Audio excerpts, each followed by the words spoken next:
Okay, hi Bhavik. Hello.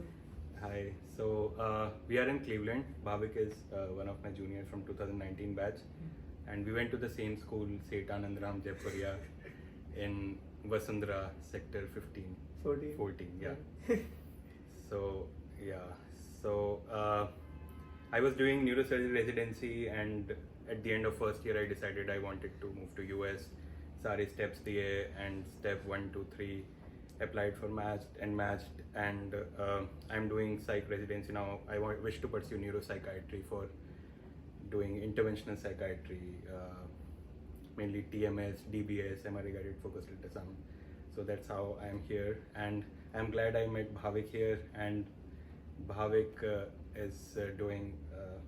या सो मेरा medical school का फाइनल ईयर चल रहा है जो सॉर्ट ऑफ इंटर्नशिप अभी जनवरी में स्टार्ट हुई थी and I came here for 2 months at Cleveland Clinic to do like an elective rotation of sorts. एक महीना I was visiting student in cardiology, फिर मैंने inpatient outpatient consults वगैरह किया, and then now I am an acting intern in internal medicine जो कि inpatient general internal medicine ward में काम कर रहा हूँ. So it's a new experience. अभी technically मैं इंडिया में भी barely डॉक्टर बना हूँ and I get to experience this in the US. So yeah, that was an interesting experience for why I needed to come to Cleveland. Yeah, and yeah, I'm very glad कि भाविक से मिला for all the help you have helped me with research, or you have like good hands-on R. So the purpose of this talk was कि this is something I have been confused, and I have spent a lot of time deciding where should I work, like working in India versus working in US, what are the differences.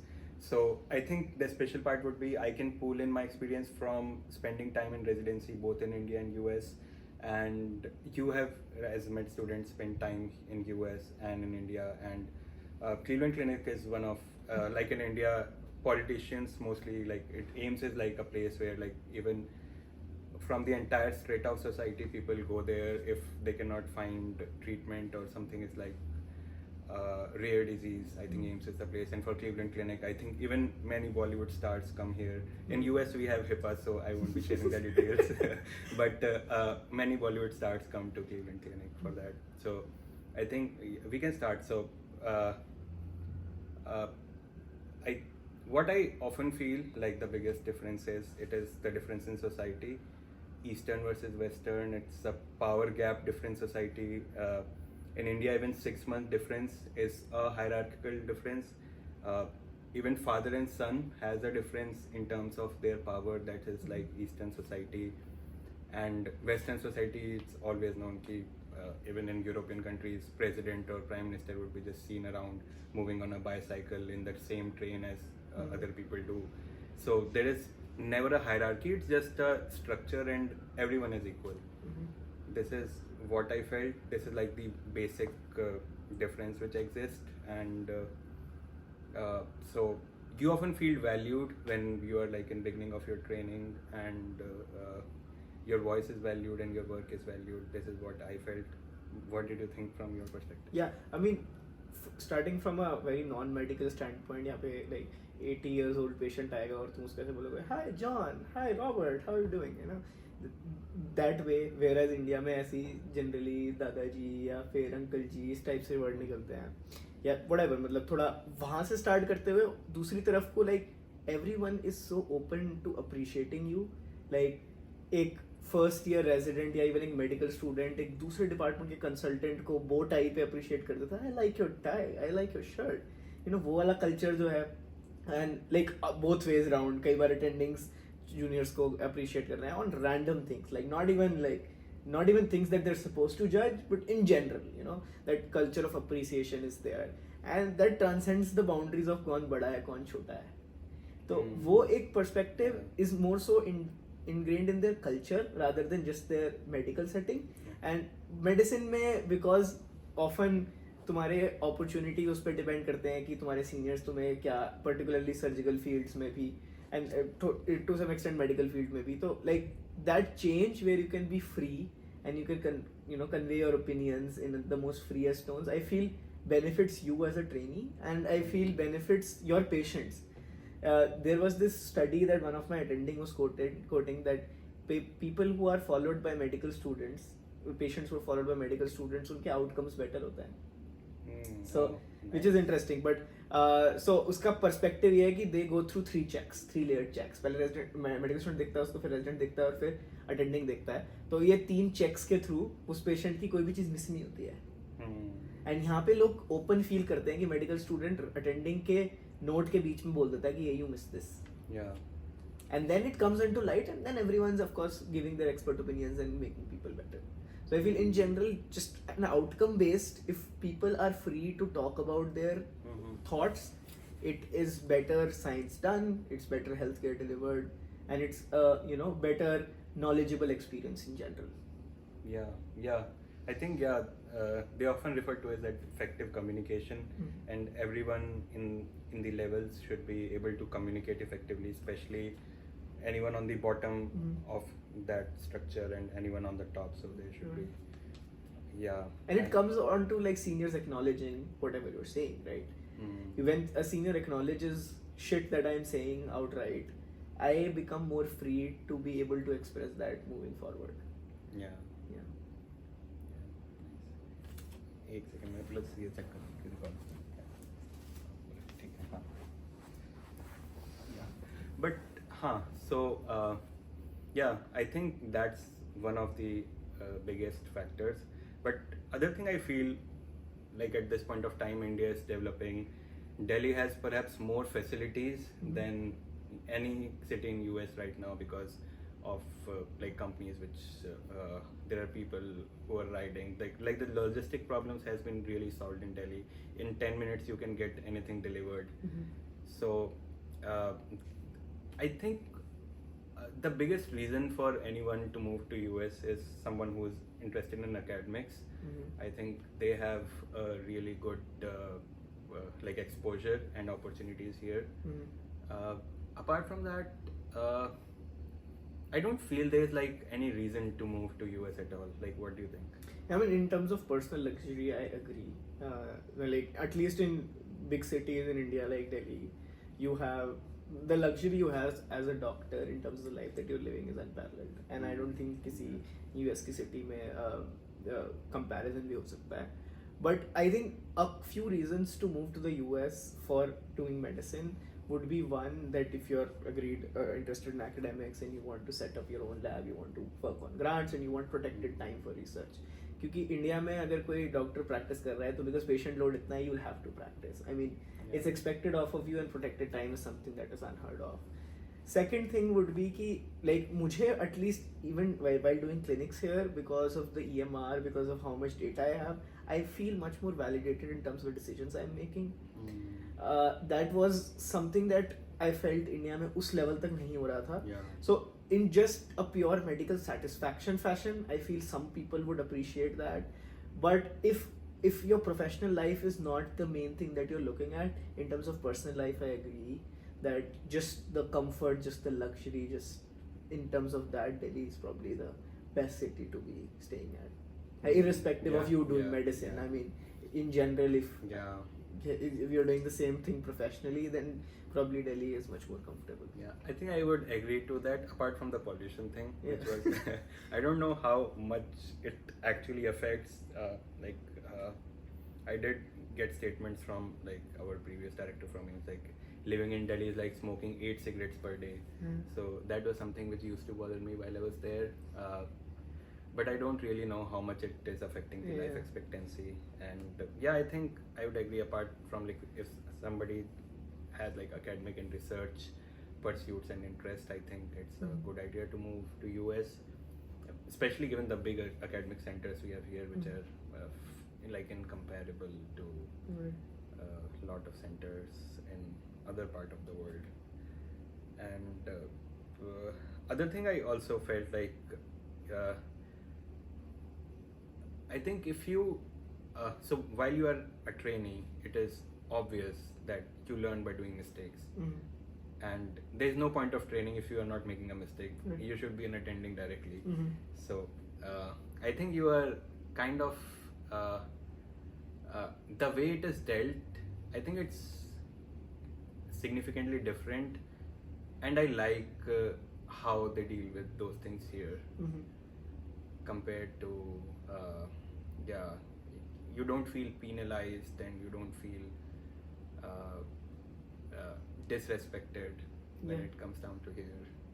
Yeah. Right. So I think the point is the responsibility of the attending is much more emphasized here. Mm. So like every note that goes in is the attending's responsibility, and every word that comes in is the attending's responsibility, and that is emphasized here. Mm. Second, it's like it's been so many times that I've heard this. Residents make mistakes during presentation, right? But this term that goes around, at least in Cleveland Clinic here, no, you're good. You're managing so many patients. It happens. It happens to the best of us. You know, that sort of feedback when you get on a mistake, you feel much more validated, you feel relaxed, and you feel ready for the next patient. Whereas in India, I'm sure you may know this better, having done at least a part of your residency in India, where in India this would be like a fatal mistake. And you know, somehow I feel that here people care about their colleagues more than their patients, which might be a weird thing for some people. Some people might say patient safety is the best, but in my opinion, I mean, my colleagues are much more important to me than my patients. Yeah, like if I had to summarize this talk in a line, I would say, for a doctor, life is better in US, and for a patient, life is better in India. Absolutely, yes. Yeah, this is so. something I felt. There are like things which are not really nice for patients here. I mean, some perspectives are nice, some perspectives aren't. I mean, we do focus. In India, we are very medically focused, I feel.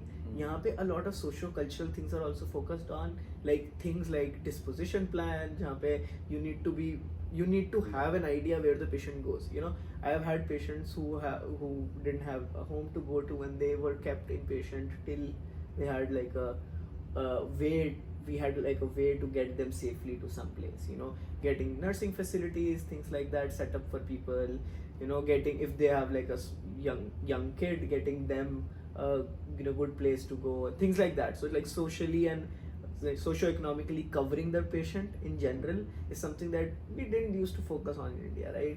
जैसे Yeah. उसका medical like scenario ठीक हो गया, उसको बाहर फेंक दिया. Yeah, I remember. Yeah, as a resident, yeah, we just focus on the time patient is in the hospital. Yeah. We really don't work on like where they came from and where We they are focused on the going. disease. Yeah, we didn't focus on the person. Yeah, I agree. Yeah. जिस समय उसकी disease खत्म हो गई, जिस समय medically fit हो गया, हमारी रिस्पांसिबिलिटी खत्म हो गई. Yeah, that's the difference here. You don't call it a diabetic patient. You always call a patient with diabetes. Exactly. Yeah, and one of the lines I would remember from one of my seniors who's associate professor in neurosurgery, he mentioned that it's often said that India is Karm Bhumi, US is Bhog Bhumi, but he said that it's exactly opposite. US is Karm Bhumi and India is Bhog Bhumi. Here people are very dedicated to their work, and their work life is one of their biggest priorities.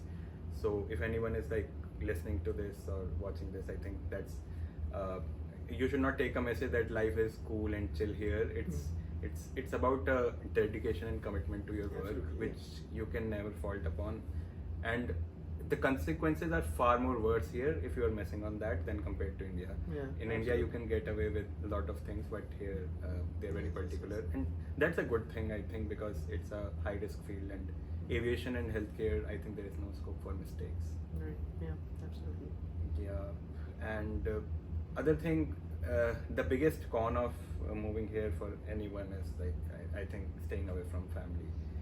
That is one thing. If you are fine with, and you can find ways that like getting visas for all your family members, and working out a plan where you can frequently visit, they can frequently visit, and I think that is one of the things which could be difficult.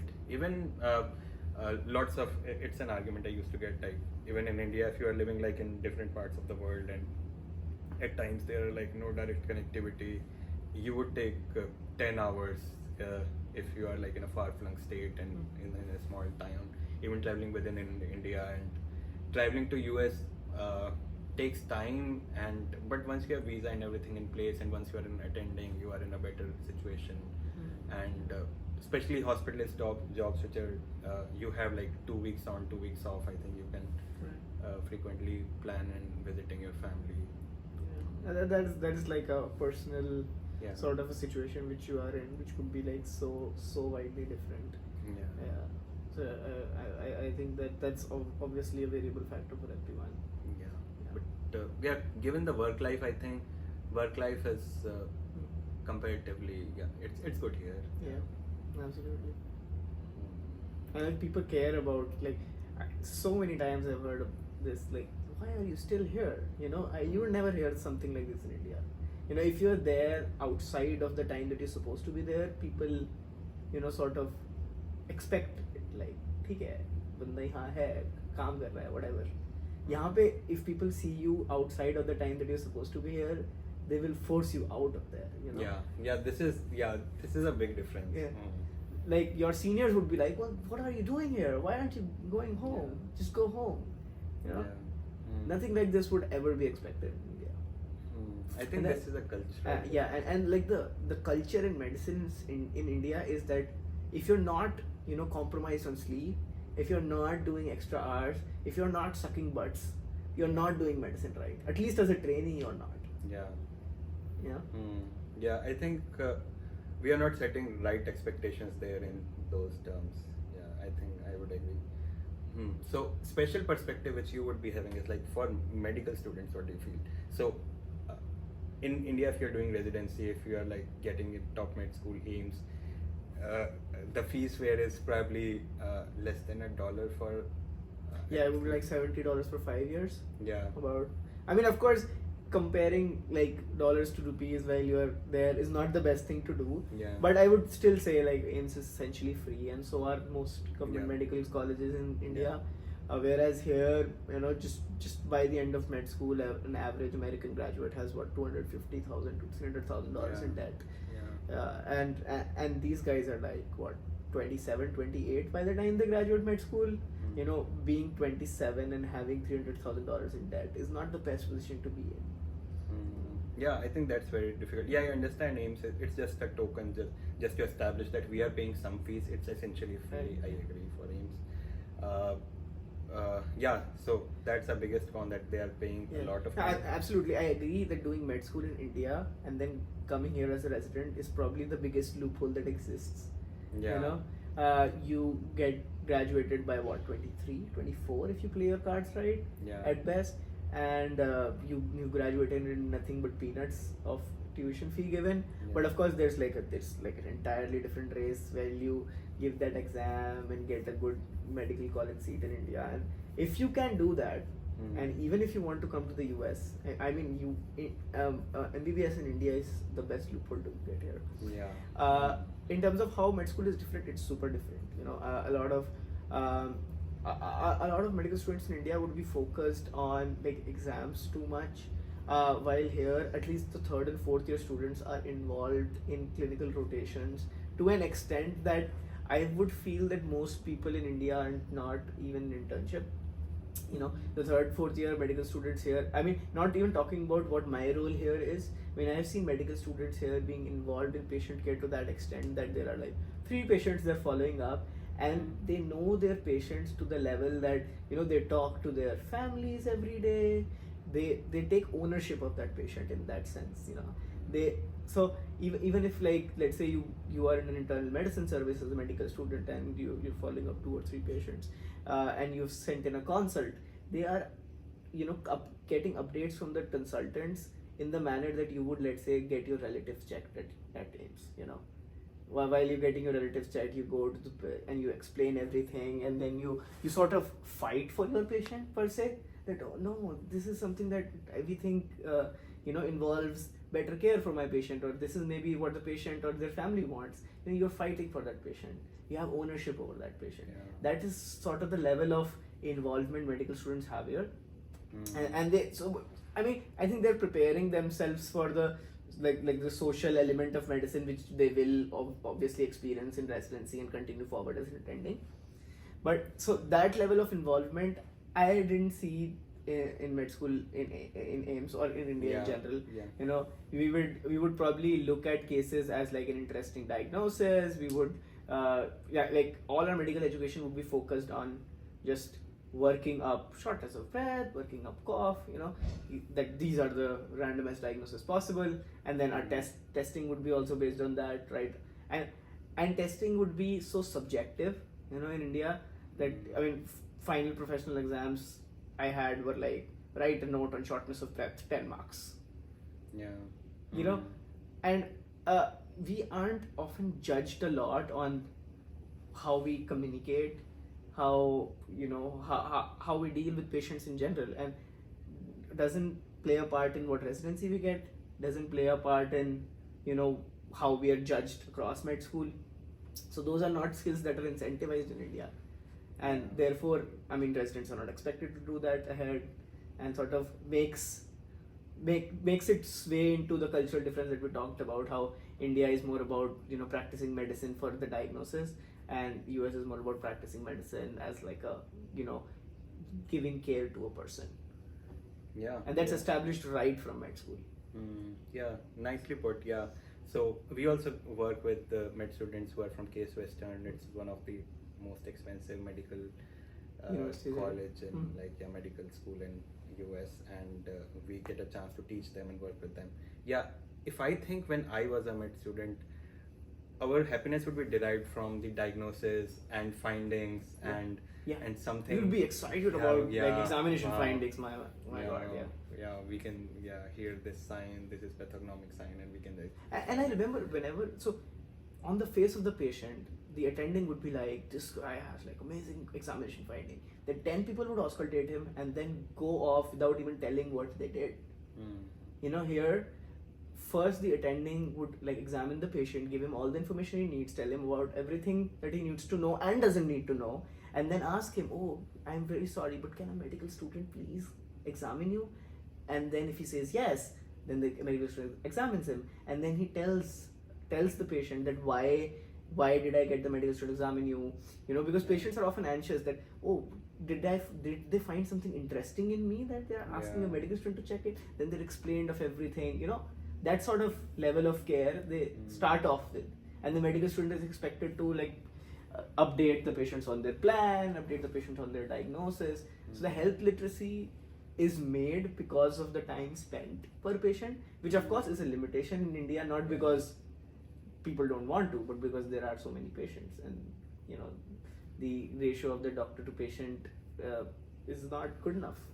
Yeah, I agree. They have a different perspective than we had as a med student, and even I wouldn't be doing so. For patient care, I think med students here are doing a great job. But what do you think in terms of medical knowledge, like the objective knowledge, how usually they are doing here? So I think in terms of like the objective knowledge that is appreciated in India, which is like able to elicit clinical signs, able to make differential diagnosis, I think people in India who are at least from good medical schools are much better. Yeah. Because it's focused on more, right? They're judged on that, they're evaluated on that, and that sort of becomes like the primary thing that they're wanting to do. In the US, if so, people get impressed even if I elicit shifting dullness or like a knee reflex efficiently, and that is something that I'm supposed to like know very early on in India. But here people would generally defer all decisions on, let's say, an ultrasound. They will never evaluate ascites through like a shifting dullness, because like even physicians are not making decisions on ascites based on a shifting dullness sign, so they don't impress that on their medical students as much, and so they have less practice and less importance attributed to, let's say, eliciting clinical signs. In India, sometimes you just tap a person based on shifting dullness. You examine a patient and you establish ascites and you tap him. Things like that. Here, I mean, I haven't seen an ABG being done without ultrasound guidance. So there are some skills which you may question the value of these skills while you're practicing in the US. So it's not as impressed here, and they definitely don't know as much here. But it's questionable as a skill in the US, but in India it's definitely a skill, and it's definitely taught in a very efficient manner. I think so in terms of like the book knowledge in India, like Yeah, absolutely. Yeah. they're like really amazing. So one of the rheumatology seniors we just recently met and we were talking about. So she was popular in med school because she could give 10 differential diagnoses on fingertips, and all the professors at AIMS were super impressed, and they used to pass that legacy to junior batches, and they used to say that she told 10 differential diagnoses, how many can you tell out of 10? And yeah, that was, and with respect to procedures like ABG, when I was in neurosurgery, like we had to do 24 average, like at least In a day. and between 8 a.m. to 9 a.m. and if you fault on that, it's a big thing. Yeah. But here, even like PGY3 in medicine would be so cautious and Yeah, struggle would to take like do- at least half an hour to Yeah. get one ABG done. to get all the things done, and then probably need an ultrasound as well Yeah, to absolutely. find it. And I could do it in like 10 seconds, and it was like a thing. Oh wow, this is like so amazing. And I was like, I think I was average, but here it sounds you're like always extraordinary. average. And so I think the perfect thing would be kind of mixture of both of these, and Cleveland Clinic is known for IMGs making up this place, Right, one right, of the best, absolutely. and it's And IMGs are respected as hell. You know, there's this thing that the people who come from at least like South Asian, India and Pakistan are like super smart and they work a lot. You know, in general, AMGs are pretty chill in that sense. AMGs would be Yeah. so happy becoming, just doing IM, getting good hospice job setting up. Mhm. IMGs would be publishing research left and right. They would be going into competitive fellowships, things like that. So yeah. Yeah, in general, I think we can say that even It's of like- course selection bias. A lot of Yeah. people who are like ambitious want to come to the US, and then more of the IMG fraction is ambitious, whereas AMG is like the ambitious ones, of course, do fellowship at competitive Yeah. places. But like there are a lot of people in IM who would be just like Yeah, I agree it's a selection bias because usually the go-getters and Mhm. the ones who kind of make their way and are very open to struggling and working hard are kind of, and taking risks are the ones who Yeah. move out. absolutely. And it's a big sacrifice to even move out of your own country and bring back your entire life in 2 suitcases and And just these be people are here. very professionally committed in general. Yeah, because I think that's all they've got. Mhm. Yeah, those 2 suitcases and their work, Right. and leaving all the relationships and family behind, and Mm. it's kind of difficult, but yeah, it's That's what it is. yeah. Anything else you would like to? I would just say, like, for people who may want to plan this, I would say electives as an experience should not be restricted to people who have already decided. I feel before electives, if you decide to come to the US, that decision is not based on real facts. Yeah. I believe you should experience things. You should experience public health. You should not. I mean, I would say if I would have just experienced AIMS for 5 years, I was in South Delhi. I was seeing a cohort of patients, not even patients representative of the country, India, right? And I was seeing just a very, sliver of medicine that is performed in the entire world. How could I make a decision of whether I want to do science, I want to do medicine, I want to do medicine in the US, I want to do surgery, I want to do public health, During MBBS, I feel that you should get exposed to everything. Like, spend a month in like a public health setup in like rural tribal areas, spend like a couple months in the US, spend like a couple months in like a research lab, spend couple months doing surgery, spend couple months doing psychiatry. I feel MBBS is a time for that. I feel a lot of people from very early on, like early second year, who are like just starting off with pathology, are like, no, I definitely want to do orthopedics, I definitely want to practice in Boston, or I don't know, they have these sort of ideas that are influenced by maybe some inspiring senior they have, or some story they have heard, which someone is making tons of money, someone is making, is very respectful, someone is becoming like a professor at a very big position, whatever. Yeah. This getting inspired by people, and of course you should get inspired by people, but I feel MBBS is a good time to just explore all avenues and Yeah. make a decision which at least you can call informed, you Yeah. know, in that sense. Mhm. So like come for an elective during internship just because you want to, not because you need it for the letters. Yeah, I think that's a really good way to approach that. And if this video or this podcast helps anyone, I would like to it is one of your points as well, that students should not be spending a lot on finding electives, and there are electives which charge exorbitantly high Right. fees in thousands of dollars. I don't see any point in that. And so it's often believed that USMLE is for it's like a big investment, but there are ways where you can be independent, and there are resources. And I don't really think, unless you are like super rich and you don't care about money, then maybe it's okay. But otherwise, I don't see a point of spending a lot on electives. I think there are options for postdoctoral fellowships Yeah. where you get paid, and there are many good places which Observerships are almost always Yeah. free or very cheap. yeah. Electives in some places are cheaper, and the expensive ones are they're neutral. They're not absolutely better than the ones that are cheap. Yeah. And it's not a required experience per se. It's just like a good exposure. Yeah, I would avoid spending a lot of True. on electives. I agree. And I would reach out to people from my med school, and even other people should reach out to their seniors from med school, and they're really helpful. Yeah. They help with everything. Like when I moved in, they were so they are the family when you move in, and Right. they literally help with everything. Like even the couch we are sitting is one of the neurosurgery residents who was about completing his residency, and he was becoming an attending. Mhm.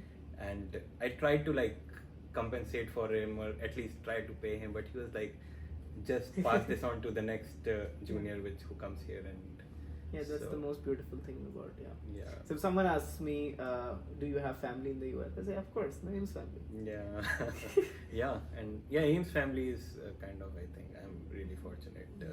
I think when coming to US, I think that's one of the perks of being in Ames. And I think other Manipal, AFMC, Yeah. Safdarjung, and lots of other medical colleges, Yeah. even from whom even one or two people have moved out, they really look out for their Yeah. fellow Alumni. juniors and alumni.